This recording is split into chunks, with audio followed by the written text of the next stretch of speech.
My name is Janet Bayramyan. I'm a licensed clinical social worker. I've been licensed since 2019, so for about 3 years now. I just feel like the field kind of chose me. I don't know that I necessarily chose it. I've always been a very sensitive, empathetic person, and this field just always felt like a fit and it drew me.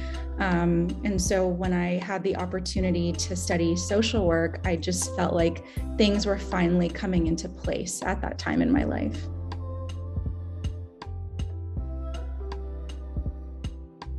Yeah, I have so much gratitude for the course that you offer because prior to the Vita system, I had been in private practice for a long time, since actually my time as an associate. I was supervised in both agency settings and in private practice settings. And prior to the Vita system, in addition to doing private practice, I've just always held a full-time job. I was one of those people that, in a way, I needed that stability. I needed the paycheck. I needed the health insurance. Like there are a lot of benefits, to working full-time.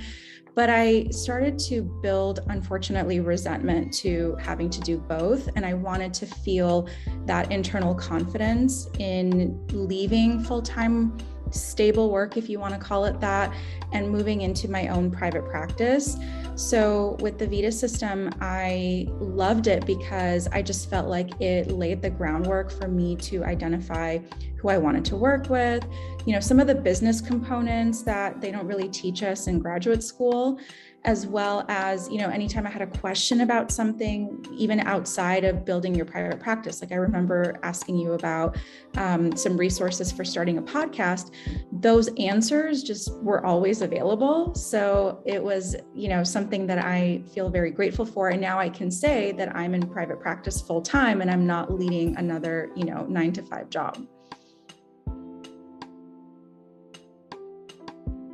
I would say if your instincts and your gut is drawing you to something, I would say lean into that. It can feel scary, particularly if you're trying to start your private practice, it takes a little bit to build it. It takes, a financial investment to become involved. So I understand that those components can feel either out of reach or a little bit scary, but I often just tell people, if your gut is telling you that this is something that is important to pursue, definitely lean into that. Honestly, the business aspect of it, because again, like I said, for me, my program, and I hear this from a lot of clinicians, they teach us how to be great clinicians, and I'm so grateful for that. But they don't teach us how to start our own businesses, which is crazy because that's what a lot of us want to do. So I'm just so grateful that, in your program, you outlined the difference, for example, between being a sole proprietor versus having an S Corp. You talk about what are some of the accounting needs. You talk about what we need to have in our documentation. You even identify ways in which we need to look at our budgets. So I really feel like, for me at least, that's what's been valuable because that is not really something that I've ever been exposed to before.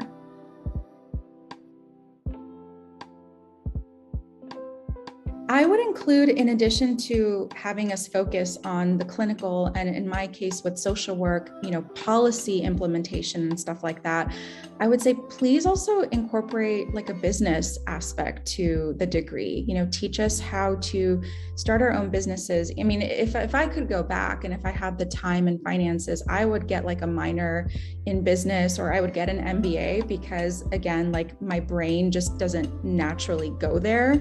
I always grew up a very empathetic and sensitive person. So to think more business-mindedly was new for me.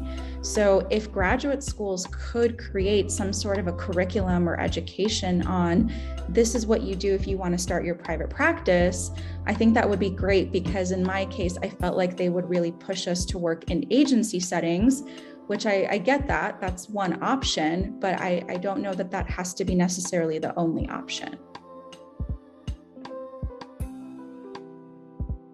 It's honestly every single day feeling like I have freedom again, because If, for example, if I need to go and schedule a doctor's appointment, I can do that on my schedule without having to ask for permission from a boss, which is, for me personally, that's a core value of mine. I need to feel like I have freedom and agency in my life. So that's truly what's made it worth it for me.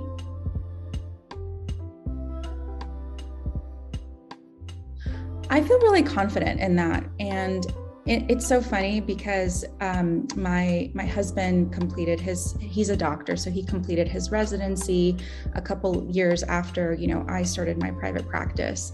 And it's so interesting because now, I give him tips, I give him ideas of what can be done, if he were ever to want to build his own clinical practice as well. And so that's been really awesome, just to share feedback and to share wisdom, not even just with him, but I often get people like reaching out to me just in general, asking me, so can you give me some of the basics or give me some of the ropes to starting your own business? Prior to moving back to LA, I lived in South Florida for a couple of years, and Roxana Tefel is a good friend of mine, and she actually was the one initially that pushed me because she was in the program first. And I've known you, Z, for a long time, but I wasn't necessarily sure about doing the program because, again, I was in private practice at the time and doing the full-time work. So I just didn't know if I had the capacity to add another thing onto my schedule. But she really encouraged me and let me know that a lot of the teachings were so invaluable. So I'll definitely give Roxana a shout out. Yeah, I mean, I'm a firm believer, at least for me personally, like I identify myself as a manifester. Sometimes, things don't necessarily go in the way that we want them to go, in the timing that we want. I know, Z, you and I have personally talked about our journeys to get licensed and some of the challenges and speed bumps that have occurred along the way. And I'll just say that to everyone, like the journey to licensure, the journey to starting your own business and creating the type of business you want to create may not happen in the timing that you want, or may not happen necessarily in the way that you want at first. But I would say if you have that goal, keep that goal, in your heart, and keep doing whatever small steps that you can to eventually lead to bigger moves and get you to that goal.